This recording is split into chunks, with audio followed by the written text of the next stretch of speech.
distinguished guests, excellencies. It's not so often that I have the opportunity to speak in front of 3 ambassadors and Undersecretary of the Ministry of Foreign Affairs. So I'm very pleased to take the floor, just to give you a little bit of a brief overview or a hint how Luxembourg companies are doing during these challenging times, and how Luxembourg participation at Expo 2020 is moving on.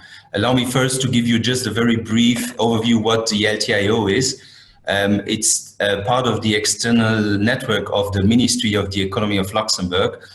We have 9 LTIOs around the world, and the one in Abu Dhabi has the particularity, as Ambassador Cardozo said before, that it's embedded in the embassy. And while the embassy is accredited in the UAE, the LTIO is covering the whole Gulf region.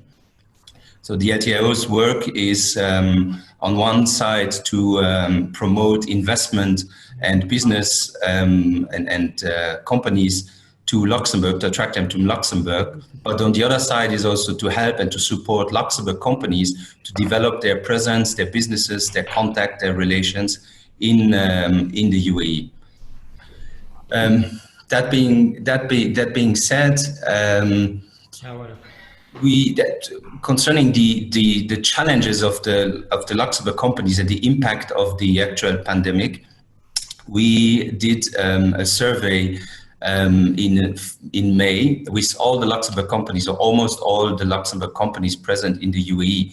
We were taking contact with them, calling them, writing them, and asking how is their assessment, how is their situation, and how they were seeing their future in the UAE and the future of their businesses. And the results, surprisingly, while it was really in the middle of the crisis, was not that bad. In fact, most of the companies were saying that they had started 2020 really, really well. Most of them doing better than the year before or better than the years before. So they had really big expectations for 2020. The crisis came, and of course they had to reduce their activities, they had to reduce their businesses because of the disruption of transport, of supply chain and so on. But except for one, none of these companies that we contacted were telling us or informing us that they wanted to leave the UAE or even considering to reduce their presence in the UAE. It was more the contrary. They were saying that it's a tough time, we have to get through this, but we will see in the second half of 2020 or even in the first half of 21 to recover and to continue and to expand our businesses. So on that premises, we were starting to monitor also how they could benefit from all the measures and all the programs and aids put in place by the UAE to support businesses.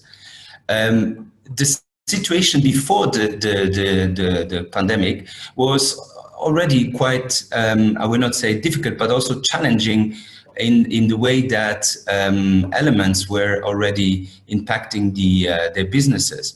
So, for example, the introduction of the VAT. On the other hand, the UAE have put in place in the last 2 or 3 years a lot of measures which are really helping the development of businesses and the development of foreign companies. So when we talk about the opportunities and how the companies, the Luxembourg companies, were seeing the second half of 2020, and I say the first half of 21, they were seeing opportunities in the way that, as you know, most of the Luxembourg companies are small companies, SMEs with a startup mindset, most of them with a startup mindset, meaning they are flexible and very agile to adapt to new realities. It's not easy for small companies since you have less or smaller shoulders to burden the financial complications when you come in a situation like we are now. But on the other hand, you can adapt your product, your services, and that's where we are as LTIO and Embassy looking how we can support these companies. I like to mention the Chinese language, where you maybe know that the word crisis is made of two different symbols, one saying danger and the other one opportunity. And that's exactly what the crisis is bringing. It's bringing on one side danger for business, danger for companies. Some of them will probably not recover, but others will find opportunities. And that's where we have to find how to support them. I mentioned that the UAE government has put in place a lot of measures, a lot of financial support. We are monitoring how these supports are put in place. We are talking with the UAE authorities at different levels, how we can help our companies and the companies of the UAE, because as soon as they are in the UAE, they should be considered as UAE companies, how they can benefit from that, and how the procedures are put in place to help them as efficient and as less complicated as possible. On the other hand, the Luxembourg government has also put in place strong measures and strong financial support for companies in Luxembourg, but also companies who want to still tap in the markets abroad. I invite you to have a look at the Office de Ducroix, with the export agency of Luxembourg, and the COPEL, which is the Commission for the Promotion of Foreign Trade. They have also adapted to this new situation and also adapted their financial aids and support for Luxembourg companies when they go abroad. And last but not least, I also would like to underline the current situation of the UAE, which is not I don't want to say as bad, but at least is one of the countries which is doing the best in this current situation. Just one figure coming from the FME, from the IMF and the World Bank. The GDP decrease in the UAE is expected to be between 2 and 2.2% and 5.7%, depending on the shape of the recovery. You know that we talk about a U shape, a V shape, or an L shape recovery of the world economy. Europe is between minus 5.7 and minus 11.7. So you see, the UAE are still one of the countries which has a very strong financial public finance. Talking about opportunities, I also would like to mention the huge or the very extensive list of bilateral agreements that we have concluded in the last years between our two countries. Agreements which go from finance to economy, fintech, research, and space, giving also to Luxembourg companies the opportunity to benefit from these agreements. And as an ATIO and an embassy, we are very keen to help these companies to know how to benefit from these agreements. I will just mention, for example, an agreement between the Luxembourg regulator, financial regulator, and the Abu Dhabi regulator, as well as the Dubai regulator, giving access on both sides to their respective markets in the fintech, for example. So that's one of the parts which brings real opportunities to Luxembourg companies. And last but not least, when we talk about opportunity, one of the lessons that we have learned, and it's not me saying that, people much more intelligent than me have already done a lot of analysis about the results of the consequences of the pandemic of the business models, of the different business models. Digitalization is one part which is becoming more and more important. Digitalization is, for Luxembourg as well as for the UAE, one of the main pillars of the economic diversification. When we talk about economic diversification, Luxembourg and UAE have very similar priorities for different reasons, but we have the same priorities, be it in health technologies, environmental technologies, space, for example, fintech, research. A large focus is given on research and new technologies.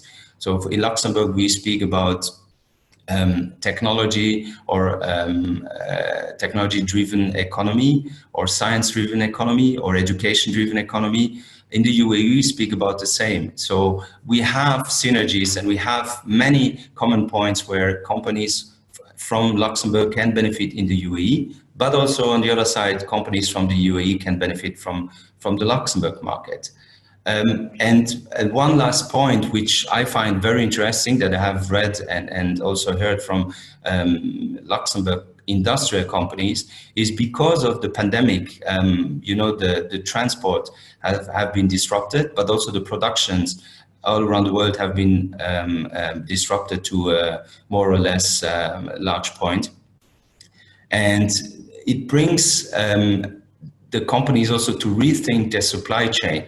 From a very global supply chain network, we are thinking more and more on a regional supply chain network, meaning that when, for example, in a car, you had parts coming from 30 up to 37 different countries, maybe in future we will have much less components coming from much less different countries. That gives opportunities to Luxembourg companies to integrate this new network of supply chain, a much more regional.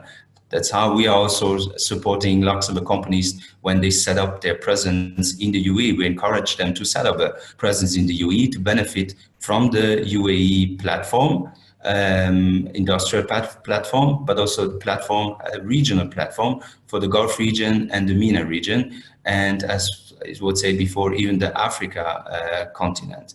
So you see, there are many opportunities, and I really want to stay positive and optimistic on how quick we will recover from this terrible pandemic, which has disrupted the life of almost the entire world. Coming to the second point, which is one of my favorite subject, the Expo 2020, since I am, as Ambassador Cardozo said before, also Deputy Commissioner for Luxembourg, you can understand that this project is really very close to my heart, and I really want to see it becoming a big success. When I signed 3 years or 4 years ago to come to the UAE and to take also care of the Luxembourg participation at the Expo 2020, or to be involved in that mega project, I was more than excited and motivated. And this motivation has not diminished by one gram. In contrary, even with the postponement, it gives me one more year to prepare this super event where Luxembourg will participate. Just also to mention that Luxembourg does not participate at every international world exhibition. We cannot do that for simply also resources that we have, but we took really the strong commitment to participate at the Dubai Expo 2020, since we consider the UAE as our main partner in the whole region. It's our political partner. It's our economic financial partner. It's one of the very stable countries in the region, which is sometimes not the most stable.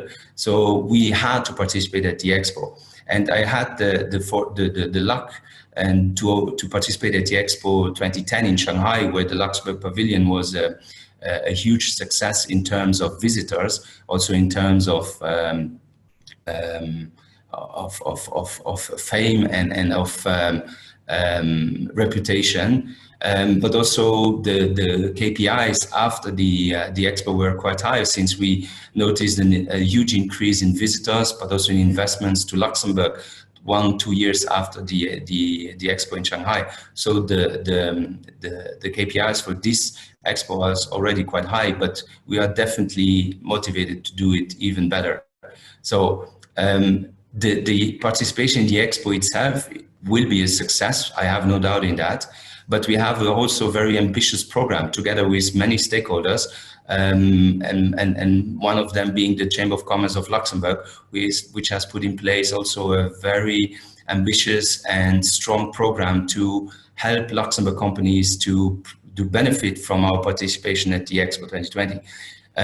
So the Expo 2020 will also be linked with a lot of major events taking place in Dubai and Abu Dhabi, major world conferences, fairs, exhibitions, and we will combine the participation at the Expo 2020 with participation at this largest fair that you can find in the region. From the International Astronautical Congress to Gulf Food, Arab Health, you can name it. We will do our best to participate at these events and to support Luxembourg companies who want to tackle on the UAE market through the Expo 2020.